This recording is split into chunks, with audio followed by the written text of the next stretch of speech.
গুনাহ ছেড়ে দেওয়া সবচাইতে বড় ইবাদত। এটা আল্লাহ বলছেন। আল্লাহ তাআলা বলেন ফালা তাযলিমু ফীহিন্না আনফুসাকুম। এক নাম্বার আমল, আল্লাহ বলেন দুনিয়ার মানুষেরা রে, জিলহজ মাসের দাম যেহেতু আমি আল্লাহ বাড়ায়া দিলাম, অতএব জিলহজ মাসের সম্মানে, জিলহজ মাসের মর্যাদার কারণে সারা বছরও গুনাহ করার অনুমতি নাই। স্পেশালি তোমাদেরকে আমি আল্লাহ সম্মানিত মাসগুলার মাঝে গুনাহ থেকে নিজেরে বাঁচানোর জন্য আমি আল্লাহ আদেশ করলাম। সুবহানাল্লাহ। তার মানে 10 দিনের প্রথম আমল, শ্রেষ্ঠ আমল, দামি আমলের নাম হলো গুনাহ থেকে বেঁচে থাকা। কি? গুনাহ থেকে বেঁচে থাকা। কারণ নবী বলেন ইত্তাকিল মাহারিমা তাকুন আবাদান নাস। হাদিসের এই অংশটা আমি আপনাদেরকে কম হলেও 10 দিন 10 জুমাতে আপনাদেরকে শোনাইছি। নবী বলেন উম্মতেরা রে, গুনাহ থেকে নিজেরে বাঁচায় রাখো, গুনাহ থেকে সাবধান হয়ে যাও, গুনাহ থেকে নিজেরে বিরত রাখো, গুনাহগুলা ছেড়ে দাও। আল্লাহ তোমারে তামাম দুনিয়ার মাঝে সবচাইতে বড় আল্লাহর ওলি বানায় দিবেন। হাকিমুল উম্মত মুজাদ্দিদুল মিল্লাত আশরাফ আলী থানবী রহমাতুল্লাহ আলাইহি বলেন দুনিয়ার মানুষেরা রে, একটা গুনাহ ছেড়ে দেওয়া 1 লক্ষ রাকাত নফল ইবাদতের চাইতেও বেশি দামি। কারণ 1 লক্ষ রাকাত নফল নামাজ পড়ছেন, গ্যারান্টি আছে, সিউরিটি আছে, দিতে পারবে কেউ যে আপনার এই নামাজগুলা কবুল হয়েছে, গ্যারান্টি আছে। কিন্তু একটা গুনাহ করেছেন, বলা যায় না। একটা গুনাহ আপনাকে টেনে হেঁচড়ে কিয়ামতের কঠিন ময়দানে লক্ষ কোটি মানুষের সামনে থেকে আপনারে আমারে একটা মাত্র গুনাহ টেনে হেঁচড়ে আল্লাহর তৈরি নিকৃষ্ট আবাস জাহান্নাম পর্যন্ত নিয়ে যেতে পারে। এজন্যই গুনাহ ছেড়ে দাও, গুনাহ ছেড়ে দাও। আমল করো বা না করো, গুনাহ ছেড়ে দাও।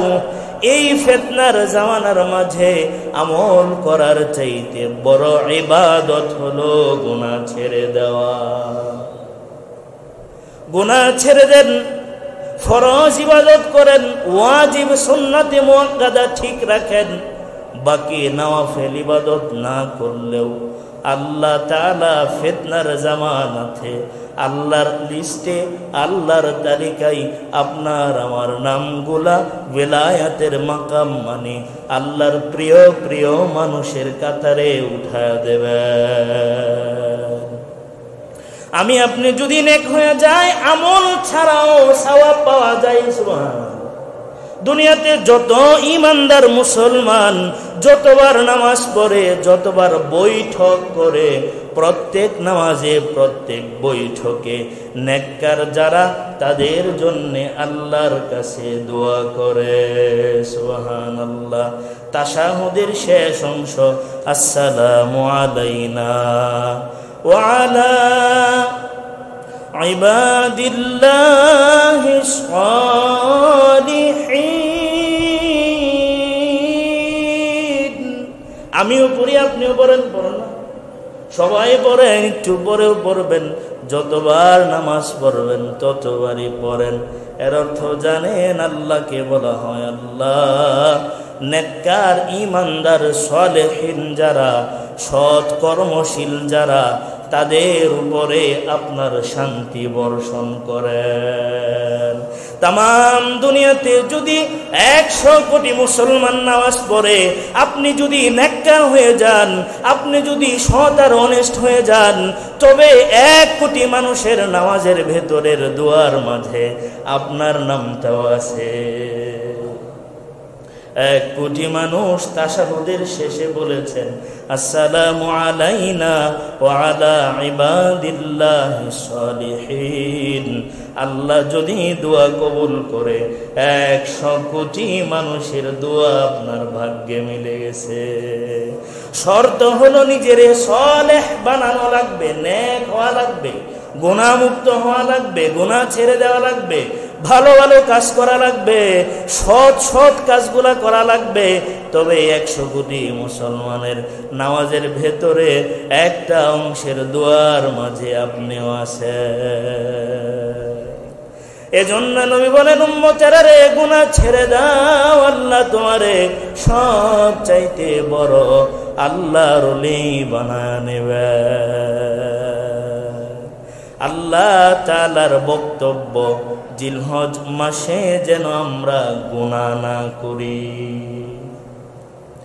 আল্লাহকে ডেকে ডেকে বলি আল্লাহ, জিলহজ মাসের প্রথম 10 দিন সম্মানিত, সর্বশ্রেষ্ঠ।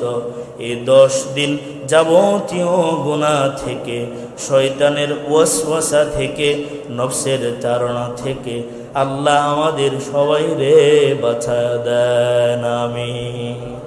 2 নাম্বার আমল বেশি বেশি আল্লাহকে স্মরণ করা, আল্লাহর জিকির করা। কি করা? বেশি বেশি আল্লাহ জিকির করা। প্রথম 10 দিনের আমল বলছি, প্রথম 10 দিনের 10টা আমল আল্লাহকে বেশি বেশি স্মরণ করা। কোরআনে আল্লাহ বলেন ওয়াযকুরু ইসমাল্লাহি ফি আইয়ামিম মা'লুমাত। আল্লাহ বলেন নির্দিষ্ট দিনগুলোর মাঝে তোমরা আমি আল্লাহকে বেশি বেশি স্মরণ করো। সুবহানাল্লাহ। মুসনাদে আহমদের হাদিসে আসছে, আবু হুরায়রা রাদিয়াল্লাহু তাআলা আনহু বলেন আল্লাহর রাসূল জিলহজ মাসের প্রথম 10 দিন আমাদেরকে বেশি বেশি তিনটা কাজ করার কথা বলছেন। কয়টা কাজ? 1 নাম্বার তিনি বলেন, আল্লাহর নবী বলেন ফাকসিরু ফীহিন্না মিনাত তাহলিলি ওয়াত তাকবীরি ওয়াত তাহমিদ। আবু হুরায়রা বলেন আমার নবী আমারে জিলহজ মাসের প্রথম 10 দিন 3টা কাজ বেশি করার কথা বলছেন। আমার সাথে পড়েন। 1 নাম্বার লা ইলাহা ইল্লাল্লাহ, 2 নাম্বার আল্লাহু আকবার, 3 নাম্বার আলহামদুলিল্লাহ, লা ইলাহা ইল্লাল্লাহ, আল্লাহু আকবার, ওয়ালহামদুলিল্লাহ। এই 3টা আমল বেশি বেশি করার কথা আমার আপনার নবী আমারে আপনারে বলছেন। সুবহানাল্লাহ। একটা তাহলিল লা ইলাহা ইল্লাল্লাহ, এর নাম তাহলিল। একটা তাকবীর আল্লাহু আকবার, আরেকটা তাহমিদ মানে আলহামদুলিল্লাহ। তিনটা আমল জিলহজ মাসের প্রথম 10 দিন চলনে বলনে, উঠোনে বসনে, সার্বিক সময় সর্ব অবস্থায় আমরা করার চেষ্টা করব ইনশাআল্লাহ। 3 নাম্বার আল্লাহর রাসূল সাল্লাল্লাহু আলাইহি ওয়াসাল্লাম বলেন যারা নাকি কুরবানি করার ইচ্ছা করবেন তাদের জন্য স্পেশাল আমল। যারা কুরবানি করার নিয়ত করতেছেন তাদের জন্য স্পেশাল আমল। মাথায় রাখেন, ভালো করে মাথায় নেন। রাসূলুল্লাহ সাল্লাল্লাহু আলাইহি ওয়াসাল্লাম বলেন ইদা রাআইতুম হিলালা যিল হিজ্জা, তোমাদের কেউ যখন নাকি জিলহজ মাসের চাঁদ উঠতে দেখে, জিলহজ মাসের চাঁদ দেখে, ও আরাদা আন ইউদহি, আর ওই মানুষটা কুরবানি করার নিয়ত করেছে, জিলহজের চাঁদ উঠেছে, ওই মানুষটা কুরবানি করার ইচ্ছা করেছে, তার জন্য গুরুত্বপূর্ণ আমল কুরবানির সাথে সম্পৃক্ত। রাসূল বলেন ফালিউমসিক আন শারিহি ওয়া আযফারি, ওই মানুষটার জন্য উচিত হলো আদেশ করেছেন সে যেন এই কাজগুলা করা থেকে বিরত থাকে। নখ কাটা, শরীরের অতিরিক্ত পশম বা লোম পরিষ্কার করা থেকে যেন বিরত থাকে যতক্ষণ পর্যন্ত তার কুরবানির পশুর গলায় ছুরি না চালায়। হাদিস বুঝছেন তো নাকি? রাসূল বলেন, ইযা রাআইতুম হিলালা যিল হিজ্জা ওয়া আরাদা আহাদুকুম আন ইউদহিয়া ফালইউমসিক আন শা'রিহি ওয়া আগফারি। যে ব্যক্তি জিলহজ মাসের চাঁদ দেখে এবং কুরবানির ইচ্ছা করে, ওই ব্যক্তি নখ কাটা, বগলের নিচের লোম, নাভির নিচের লোম পরিষ্কার করা থেকে যেন বিরত থাকে। সুবহানাল্লাহ। সাবধান, মাথার চুলও ছাটা যাবে না, দাড়ি কাটা ছাটা দোনোটাই হারাম, গোঁফ খাটো করা সুন্নাহ, এটাও করা যাবে না। কথা কি বুঝলেন নাকি? নখ, বগলের নিচের লোম, নাভির নিচের লোম, গোঁফ, চুল কোনোটাই কাটা যাবে না। যারা কুরবানি করার ইচ্ছা করছে, স্পেসিফিক আমল তাদের জন্য, যারা কুরবানির ইচ্ছা করলেন। এখন প্রশ্ন, হুজুর আমরা যারা কুরবানি করব না আমাদের জন্য এই আমলটা করা যাবে কি? হ্যাঁ যাবে ভাই। হাদিস আরেকটা আছে, এটা সহিহ মুসলিমের আমাদের মোবাইলের 5013 নম্বর হাদিস, মাদ্রাসার কিতাবের সহিহ মুসলিমের 1977 নম্বর হাদিস, এটা মাদ্রাসার মূল কিতাবে। আর আমাদের মোবাইলে যে অ্যাপস আছে আল হাদিস, ওখানের 5013 নম্বর হাদিস সহিহ মুসলিমের। তো রাসূল সাল্লাল্লাহু আলাইহি ওয়াসাল্লাম এটা জানিয়েছেন এবং এই রিলেটেড অনেকগুলো হাদিস আছে,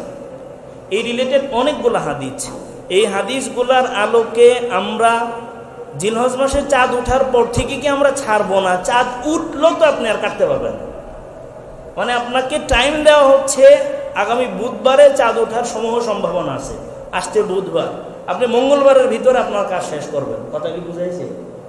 আপনার নখ কাটা, অতিরিক্ত লোম কাটা, চুল ছাটা, গোঁফ খাটো করা আপনি এই মঙ্গলবারের ভিতরে শেষ করবেন। বাকি এরপর থেকে আপনার আমল শুরু, এটা সুন্নাহ আমল।